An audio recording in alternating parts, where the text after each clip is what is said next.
नमस्कार मित्र आणि मैत्रिणींनो, आज मी तुम्हाला शेळ्यासाठी आपल्या शेतात कोणता कोणता चारा आहे ते दाखवणार आहे. तर ही आहे आपली सुबाबळ. आम्ही ना सुबाबळ अशी आपल्या बांधाने आणि मोठ्या तालीने अशी लावलेली आहे.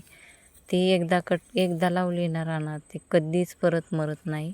त्यामुळं सुबाबळीचा राहते. परत हा मेथी घास आहे त्याला लागूनच. हा आमचा कमीत कमी 5 ते 6 किलो बी टाकून आम्ही मेथी घास केला होता, परंतु जरा जास्त पावसामुळं थोडासा खराब झालेला आहे. आणि हे आहे मक्याची वैरण. आणि असं जवळजवळ सर्व वैरण आम्ही करतो.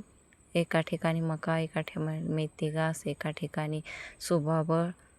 ही मक्याची वैरण पण पावसामुळे जर खराब झाली. ते विहीर आहे आमची. हे बघा, विहिरीत पाणी थोडंसं खराब झालेलं आहे, त्यामुळं व्यवस्थित वाटत नाही. झाडं असल्यामुळं विहिरीत पालापाचोळा भरपूर पडलेला आहे. परत मी मेथी घासात आलेले आहे.